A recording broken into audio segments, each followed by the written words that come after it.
Hey Curio friends, today I'm going to show you how to do the shark kit. Once you take your Curio kit home and open it up, be sure to save this gray paper so that you can work on top of it. You'll notice that you have everything you need inside to paint, so you can take those out to get started, and you also have your image already drawn on your canvas. I'm going to use paper today so that we don't waste our canvases. I'm also going to make sure I have the couple other things I need, which would be a container of water to wash my brush, a paper towel to dry my brush, and if you'd like to use any other size of brushes, you can purchase those additionally at Curio.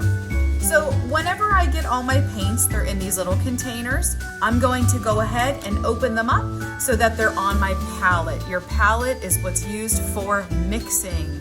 I always like to start with my background first, and today I'm going to be using blue for water for my background. So when you're painting, you want to make sure that you're holding your paintbrush like a pencil, and I always tell my art friends to try to outline your image first. This helps so that you don't accidentally paint inside when you're trying to just do the background.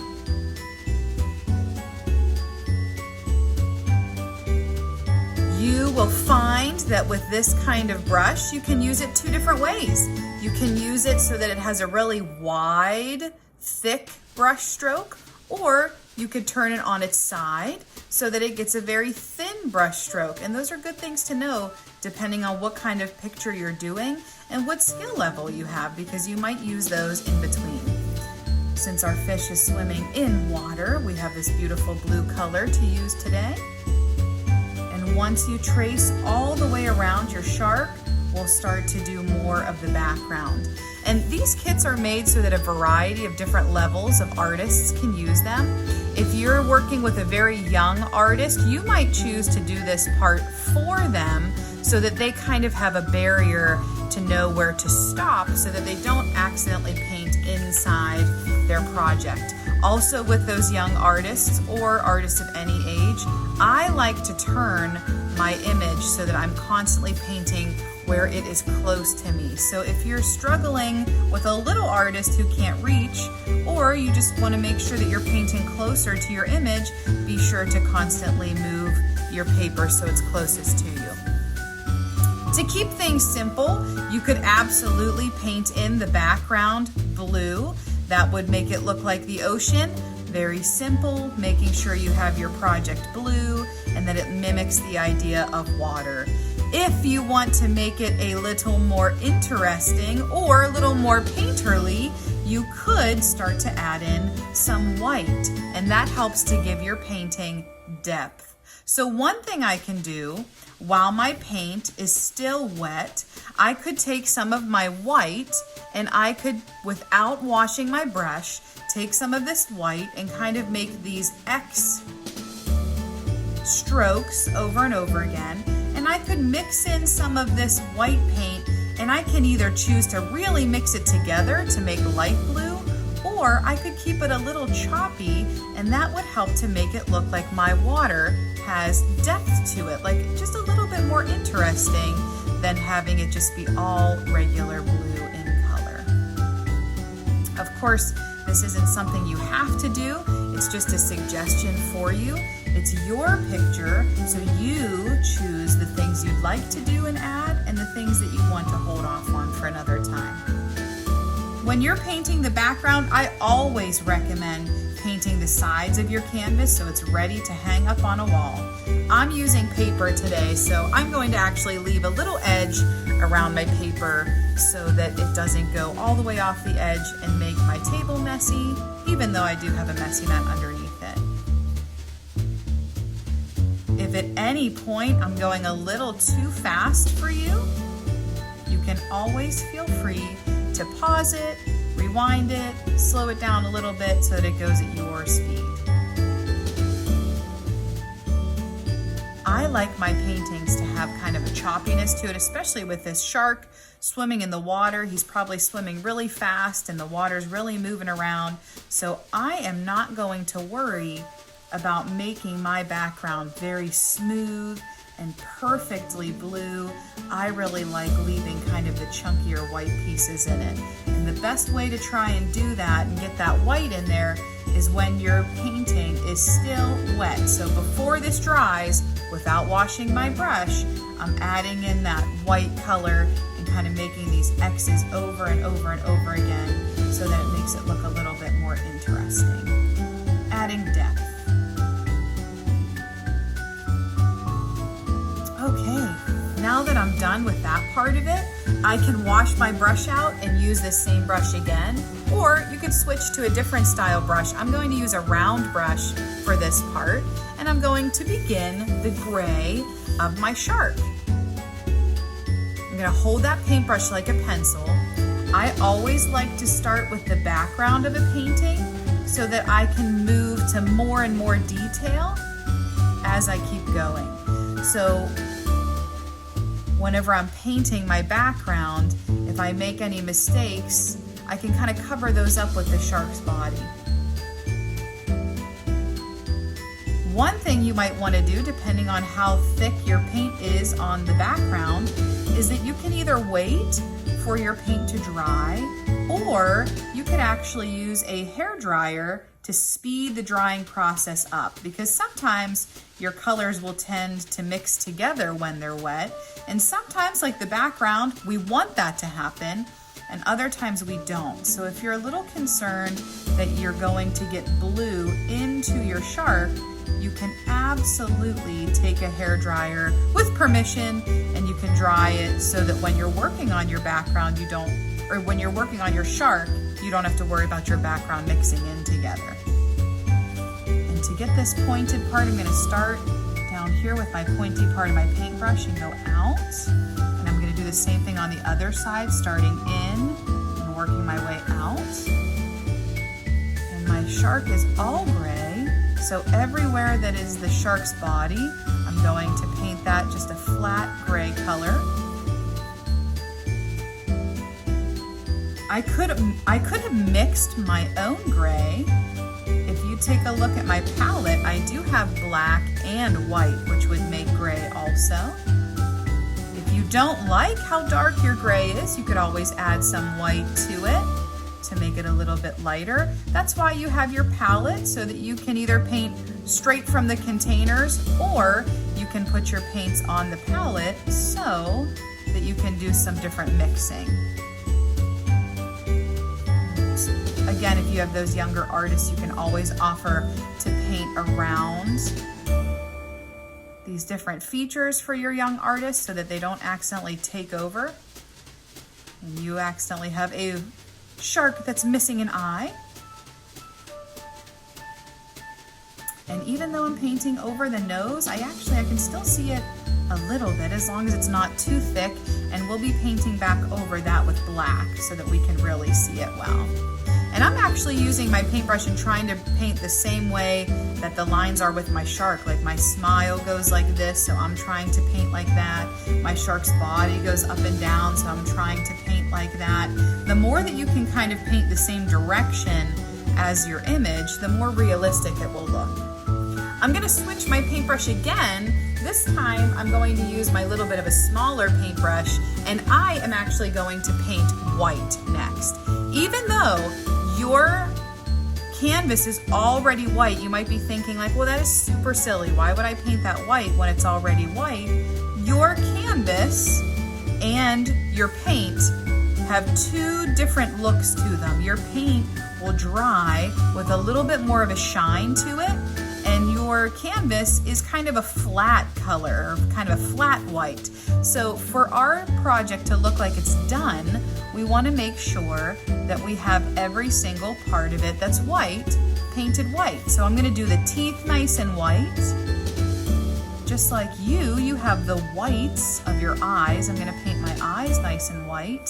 Oh, and be careful not to bump your gray. I just got a little bit of gray into my eye. It's okay, I'll just mix it in a little bit, but again, you might want a family member to help and make sure that that's dry. I'm also gonna do a little bit of white in this inside part of the eye. That's like a little bit of a highlight area, so that'll be really nice too. Once I'm done using white, I'm gonna wash this little brush out so I can use black. So washing your brush means that you're gonna put it in the water, hear it hit the bottom and give it a little swish back and forth. And then the really important thing is to always dry your paintbrush so that it has all the water out of it so it's not leaking all over your project. Now you don't have to do this next part, but I want to. I really want my shark to stand out. So I'm gonna take a little bit of my black and I'm going to trace around the outside of my shark so that he really stands out and that you can see him really well from in the water. And when I do that, I'm definitely going to want to turn my paper because I want to make sure that I'm really close to the part of the project that I'm painting. I don't want to have to try and reach really far and my hand's really shaky. I want to make sure I'm trying to be as close as I can, and I can trace around the outside. One thing I can also do is trace inside so that my shark's fin can be seen, kind of where the separation is between my body and my fin. And I always tell my friends in art that you want to, if you can, start up a little higher and pull the paintbrush towards you. So you want to pull this down, and that helps to make a little bit more of a thin line instead of it being really thick. So you start a little higher and pull down towards you. And it's okay, especially when outlining.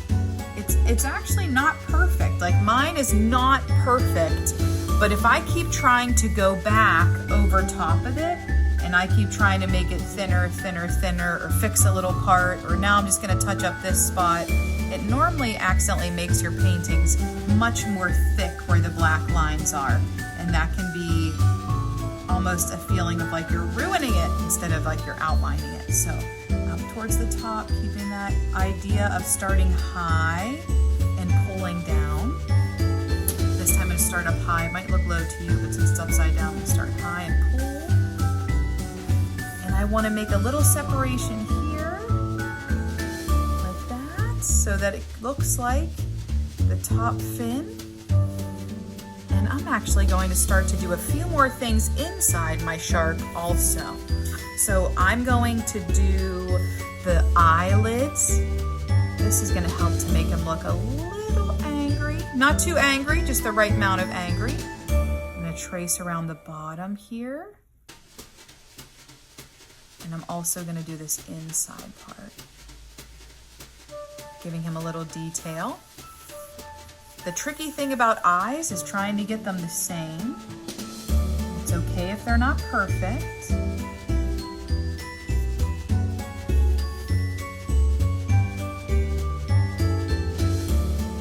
Don't forget to leave that little spot white so it has a little bit of a highlight so we can see it. We're gonna paint his nose back in, just kind of a rainbow shape. 2 nostrils. I can even put my paintbrush on the side just a little bit for his nostrils. And then I also want to make sure his smile is super nice. So I'm going to do my zigzag in between the teeth. And if you want to, you could really, not just with a hairdryer, but really wait like an entire day for this to dry. And you could trace around it with a Sharpie instead.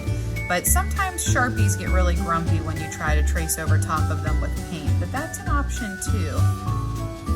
If you want to do something like that. Again, I'm going to try and move my paper because I'm using paper instead of canvas so that I'm not putting my hand on top of wet paint. Nothing worse than when you accidentally smear something that you just finished that looks so nice. All right, we're going to make them a little happy. But then we're gonna add some eyebrows. They could be a little angry. If I wanted to make angry eyebrows, I could like make slanted eyebrows like this to make them look really angry. Or I can make it look like a little bit surprised by adding some eyebrows like this. I'm gonna have him be just happy. He's not concerned. He's not really angry. He's just having a nice day hanging out in the ocean. And I'm gonna give a couple lines on the outside to give a little look of movement. So if I add just these kind of lines like this towards his fins, just some quick lines. It'll give the look almost that his fins are waving or moving back and forth. If I do a couple of those lines up here, it looks like his tail's kind of moving, his fins going back and forth. And then with the same idea, I could also add some highlights to it. So I could wash my brush or use a different small brush. And your highlights are area that light hits. So I could add some light coming in from the sun at the top here. I could add some highlights under here. So it just adds that little bit of depth to make it look a little bit more interesting, so that he has a little bit more of a pop to him, which is really cool. And you don't have to do this, but it's something I like to do. I just think it kind of takes it to the next level. Another really great thing you could do would be to add some bubbles into the background of your shark. And here's a really cool way to do bubbles. If you happen to have any markers at home that are dried out, it's great to use the lid for some different bubbles. So you could take your old marker that doesn't work anymore, you could stick it in some white paint, and you can push this straight down, lift it straight up, and it gives you some really cool bubbles that are really nice circles as long as you're pushing straight down. And I'm getting more paint on each time. You can kind of add these really neat bubbles in, and you could choose maybe a few to go over top like they're coming out of his mouth if you want. You could also use the back if you want to for a larger bubble, or even though we use our paintbrush this way, you could always turn your paintbrush over and I could do a few smaller bubbles in between some of these with my little paintbrush too, to make it look like those little bubbles that just don't really get a chance to form very big. So you could do something like that also to finish it up. So there's your shark. Awesome, not too angry, just the right amount of happy. Make sure that when you're done, you tag Curio on Facebook or Instagram @CurioCole so we can see your sweet project.